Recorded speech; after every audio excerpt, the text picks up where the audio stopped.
Well, if anybody knows me, they know that that's a rare sight. You got me on camera wearing Ford. Congratulations. But I will say the reason why I'm doing it is Ford, I'm supporting gay rights.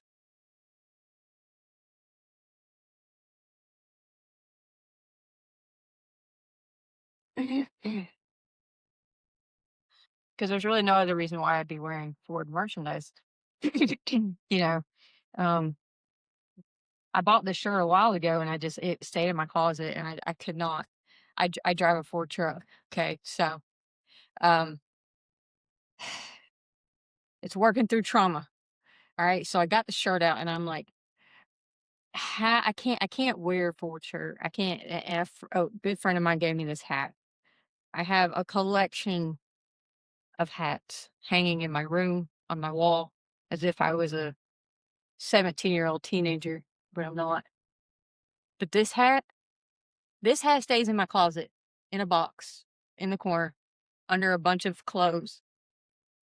It's not coming out. I'm not putting it on my display because at what point in time do you want to wake up and say, God, I hate my life? Anytime you wake up and see Ford. So yeah, today we're in Ford because we're supporting gay rights. And like the old school gay people, I don't know, we're not getting into that. Anyway, yeah, my last video, apparently one of my YouTube shorts, it was my most hoochified set to date. So today, my mother called and brought that to my attention. She said, Jessica, don't, I'm not watching your videos because I'm not going to sit there and watch you flirt with the camera. I guess I had my nighty night eyes on, but I was actually just trying to show off my ruffle socks because I put heels on, and ruffle socks and sneakers. They weren't really socks. I don't know what you call them, but it matched my shirt and I liked it, so I wore it. But anyway, uh, everybody has their own perception. So today I'm keeping it chill. Uh, I am releasing an entire series of YouTube shorts, and they are going to be titled Nobody Cares. Nobody cares. And I need to kind of prerequisite those because nobody cares. Whatever you went through in life, nobody cares. So what I mean by that is we are literally put here on this earth to become the best versions of ourselves. And if you were put here and your family, your parents made it easy on you, they gave you the best chance in life, you were raised with abundance, you had the best of friends, the easiest life. You didn't have any betrayal. You didn't have anybody that did you wrong. You didn't have anybody that challenged you. You didn't have anybody with different perspectives, different beliefs. You just grew up to be this average, normal, basic human being. That's not the whole point of why we're here. The point of why we're here is because this is not our home. This life, this earth is not our home. Our home is in a spiritual place. Our home is where we were before we got here. And when we die, that's not the end of your life. That's the end of this experience so that you can go back home and look back on what you did while you were here to be a much better being when you go back home. So imagine if you joined a football team and there was no training, there was nobody that came and tackled you. For one, the game would be boring. You wouldn't have anybody watching you because if somebody just threw the ball to you and every time somebody got the ball, nobody challenged you, Nobody came and knocked you down. You just ran to the touchdown every single time, and every player did that. Your turn. Here's the ball, and you run and you touchdown. Nobody wants to watch that. That's not interesting. Nobody cares. You didn't put any training in. You didn't have any ups and downs. You didn't no challenges, no nothing. So when you're here and terrible, terrible things happen to you, okay, and I'm talking about real life stuff. I'm talking about you maybe didn't have your parents, or maybe you were homeless, or maybe you got raped, or maybe you got molested, or maybe your child got molested, or maybe your parent was an addict and they shot you up when you were 10 years old. Whatever the case may be, the point is when you're here, you're supposed to go through horrible things. And some of y'all, I know, like when you bring in religion and stuff like that, and you're just like, no, God wouldn't want us to do that. God wouldn't make it to where it's because the devil's here. I don't want to hear that. I don't want to hear the God and the devil and this and that. What I'm trying to tell you is that this is your experience. And if you get knocked the head down, if you get cheated on, if your husband or wife has another child with another person, or they steal from you, or they beat the crap out of you, or they run you over with their freaking car, and it's a person you love, and you just can't get it out of your head. How did this happen? How did this happen? It happens because you're supposed to figure out how to overcome your problems and your issues and your traumas. So you get knocked down and you stay down, and then you die. You succumb to addiction and depression or medications from the doctor or whatever. And I'm not saying if you have to be on medication, I'm not saying, but what I am saying, don't be so quick to accept something to get you out of your mind. You've got to learn to build that mind for your own. Because if you get raped and you sit there for the next 10, 15, 20, 30 years, sad and depressed that you got raped, honey, you better get up. And when you see my shorts, my YouTube shorts, and I say, talk about somebody get, whatever, I'm going to tell you everything on there is what happened to me, what went through, what I went through. And they're just little tiny little tidbits. It's not even a story of what I went through. It's just tiny little snippets. And I'm saying nobody cares.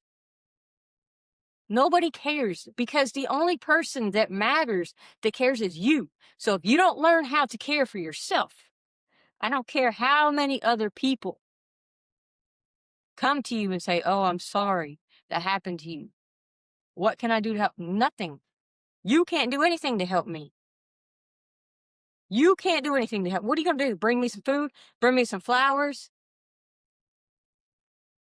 We're going to go to counseling, go to therapy and talk about how depressed I am every day. I'm not saying counseling doesn't help. I have seen counseling help sometimes, but I've had to be forced to go to counseling sometimes when I was in certain situations, and everybody dwells on what happened. I can sit there and dwell on what happened in the corner of my bedroom crying. You have to care about your... Okay, take for instance, we're talking about rape. Somebody comes and rapes me. Okay, mentally, I'm going to go through the process of what happened. Now I'm going to move the heck on, because this is a physical body. This whole thing is it's a material thing. Just like you say, you shouldn't. It's like if you go up to a Lamborghini and you kick it, you put a big dent in the door. God, that hurts. That hurts. That's a Lamborghini. Not, and a lot of people don't like Lamborghinis. I'm talking about the cost, the value, whatever. Right? Doesn't matter. It's a material thing. So what? Get it fixed or drive it like that. This is a material thing. This is a body. This is not who you are. So if somebody does something horrible to you, they're doing it to your physical body. The only way somebody could touch your soul and touch your mentality is if you let them. You're going to allow somebody, your ex, who did you freaking dirty, destroyed your life.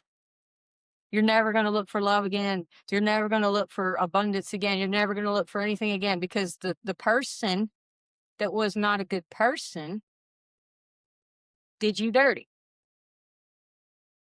And so now that that person is gone, you're going to allow that person to still have control over you?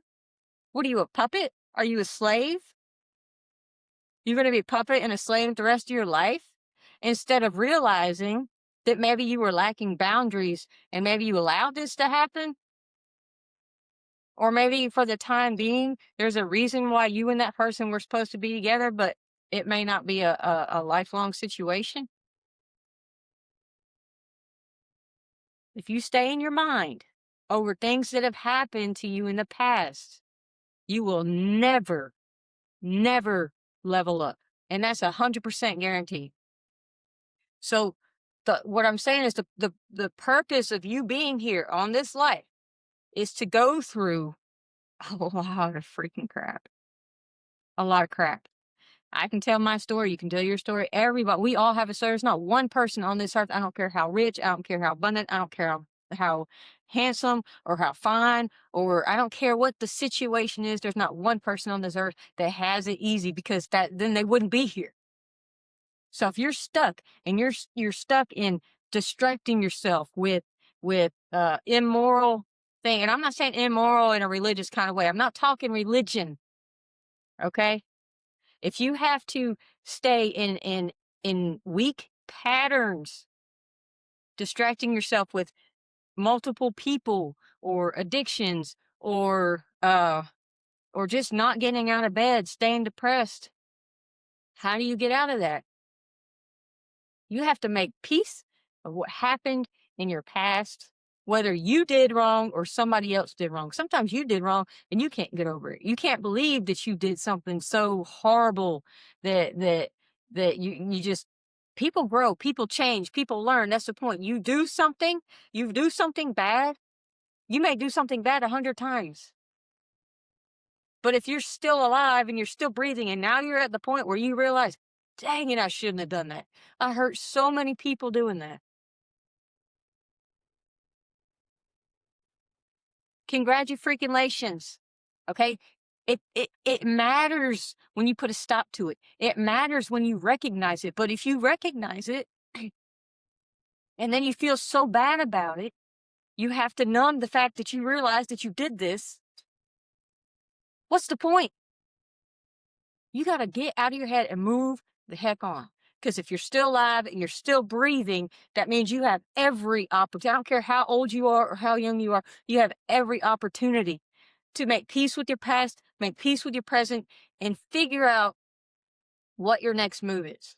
Because if you're sitting there, you're blocked. You know, what does that have to do with car stuff, Jessica? Like, I thought we were talking about cars. Yeah, we are talking about cars.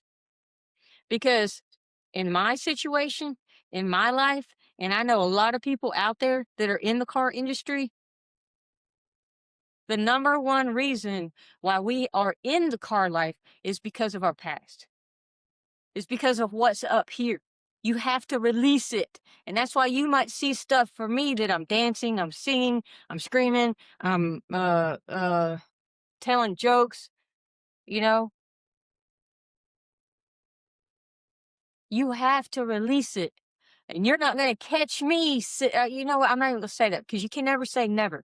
You never say never. That's why you never judge anybody. If you see somebody who's an addict or whatever, don't say you never would. Don't say you never would. I almost did, but I know that that's not the case. Imagine waking up one day and you lose your whole family. We had a hurricane how long ago? Up here in North Carolina. People lost their families overnight. How would you handle that situation? Right? So you can never say never. I'm not saying that automatically says you should, you know, you have a ticket, you have an excuse, no, but that's, most people that are going through situations like that, they don't just wake up one day and say, I think I'm going to try some really strong candy today. No, they've got stuff stuck in their head that they can't move past, and so they have to figure out a way to get it out of their head. And that is why we drive cars. That is why we work in the shop and we work on cars. And I'll go ahead and tell you, it may seem like I'm talking like I'm out here on the track and I'm doing this. Not, no, I'm an old lady. I'm a single old lady. I'm not in this passionate I don't have this car passion because I had an ex or a family member or somebody that put me here. I am here because of the terrible things that have happened in my life. And the only thing that I have ever found that even releases any of that, that brings me true joy besides my children, are cars. Because there's nothing like going down the road and shifting gears, and that loop in your head vanishes. There's no loop. I honestly, like, I've never felt the feeling anywhere else other than being in a car and being in the race life. I don't have any experience. I don't have experience racing. I don't care. But the point is, it doesn't matter. I don't care.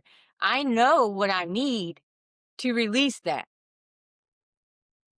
And that's why when I'm in the shop working on my own car, I don't care if I know what the heck I'm doing or not. The fact that I'm down there, the fact that I'm turning a ratchet, the fact that I'm thinking, the fact that I'm trying to figure out how this engineering and mechanics work, that's what gets me there. And I've only been to the track a couple times, but it is my goal in life to practically live on the track. But it takes time, money, everything else. Doesn't matter. And it doesn't matter if that's not your passion or not, but I'm on the set for cars, for shop, for garage, for spirituality, for real, for genuine. That's why I'm here. And if you are not in your soul purpose, in your soul self, be loyal, be honest, be trustworthy.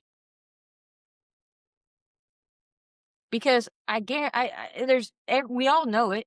If you're out there doing dirt, dirt's going to come back on you. And don't think that the minute you change your mind, don't think that the minute you say, okay, well, I shouldn't have done that, I'm sorry, that you're going to be able to change it all around. Because what that is, when people say karma is real, the technical term used is karmic debt. So if you're out here doing dirty, you're going to have to do the time for that before you can get on track. So if you all of a sudden decide, hey, I'm going to change my life around, I'm going to start being a real person, because the sad part is you can do somebody dirty, do somebody wrong, and then you can walk away and leave. And you're like, well, they're going to have to deal with that. I wash my hands of it. The problem is what you've done to them in the spiritual world. Now you have karmic debt over you. So you will be completely blocked from moving on up in your life until you pay off that karmic debt. You got to make it right. And you mostly have to make it right within yourself. If you can make it right with the other person, whether they accept your apology or not, or whatever, you do what you need to do. Because the problem is you're blocking yourself. So when you die and you go back home, you're going to look down and be like, dadgummit, I had all that time. And I wasted it.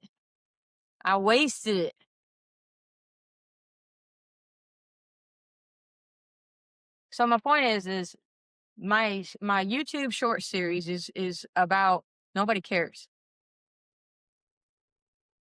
And if you watch it, the whole point of that is that you've got to learn how to care about yourself. Period.